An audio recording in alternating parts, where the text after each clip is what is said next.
Good morning. Crash course for sociology 12th class के लिए हम देखेंगे। एग्ज़ाम पैटर्न हमने पहले ही देखा है कि आपका पेपर किस तरह से आने वाला है।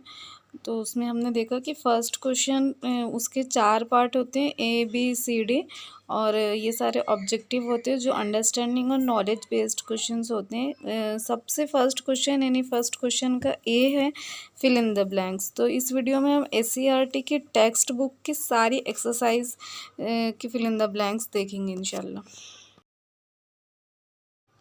यूनिट 1 का फर्स्ट क्वेश्चन है, complete the following statements by choosing the correct alternative given in the bracket and rewrite it. इसमें ये एक अच्छी बात होती है कि ऑप्शंस दिए होते हैं, आपको उसी में से ढूंढ के लिखना होता है आंसर। तो काफ़ी सारे क्वेश्चंस तो आप कॉमन सेंस से भी सॉल्व कर सकते हैं और ये काफ़ी इजी होता है।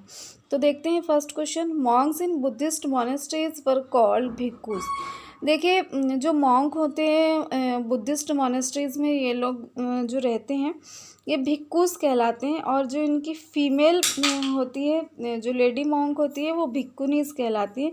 लेकिन इनिशियली ये सिर्फ जेंट्स के लिए ही था, मेल के लिए ही था। मोनेस्ट्रीज़ में एडमिशन लेना, मोनेस्ट्रीज़ में रहना, वहाँ पे फीमेल अलाउड नहीं थी।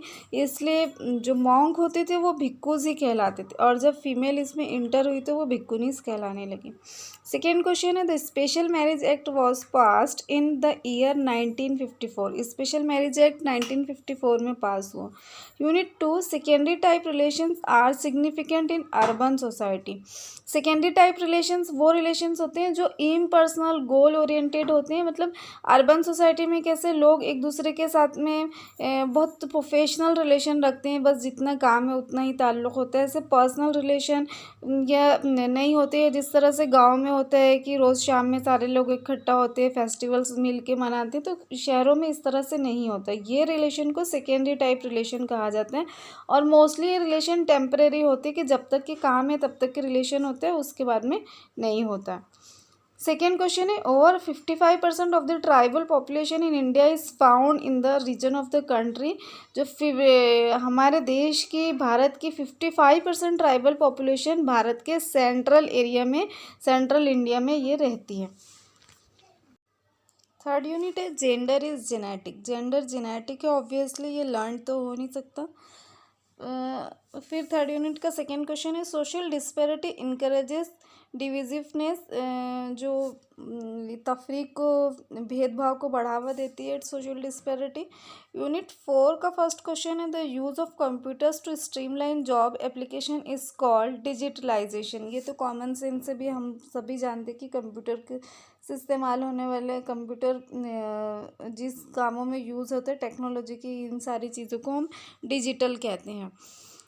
फिर सेकेंड है, an urban way of life is characterised by impersonality. Impersonality मतलब कि जो अर्बन पीपल होते हैं ये अपने आप में होते हैं, ऐसे गांव के लोगों की तरह मिक्स नहीं होते। ये जो गांव के लोग, पूरा गांव इनका परिवार होता है, रोज़ शाम में ये लोग सब एक जगह इकट्ठे होते हैं, फेस्टिवल मिल के बनाते हैं। तो अर्बन एरिया में इस तरह से नहीं होता, तो इसलिए यहाँ पर लोग इम्पर्सनल होके काम करते हैं। इसलिए urban way of life is characterised by impersonality. Unit 5, the Chipko movement is for saving the environment. आप सभी जानते हैं चिपकू मूवमेंट, तो हम बहुत शुरू की क्लासेस से पढ़ते आ रहे हैं कि पेड़ को काटने से बचाने के लिए वो फीमेल सारी पेड़ से चिपक गई थी, और ये मूवमेंट चिपकू मूवमेंट के नाम से मशहूर है। तो ये सेविंग द एनवायरनमेंट है।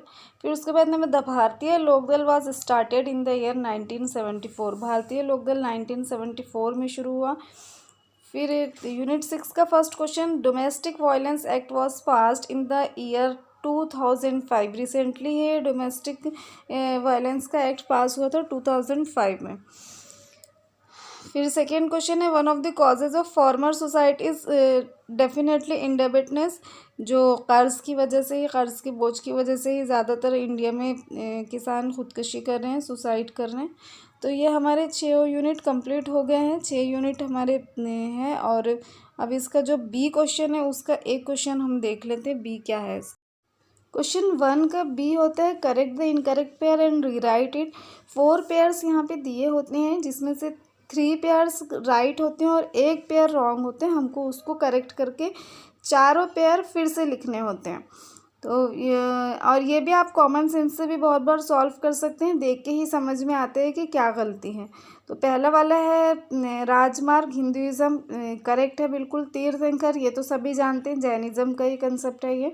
सेंट थॉमस नाम से ही लग रहा है कि क्रिश्चियन नेम है, यानी कि ये जो सिखिज़्म है ये रॉन्ग होगा, यहाँ पर क्रिश्चियनिटी आएगा। और फोर्थ वन 8 फोल्ड पाथ, ये बुद्धिज़्म का कंसेप्ट है, तो ये भी करेक्ट है।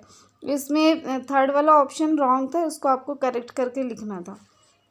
इसके बाकी के यूनिट्स के एक्सरसाइजेज हम इंशाल्लाह नेक्स्ट वीडियो में देखेंगे। All the best for your exam.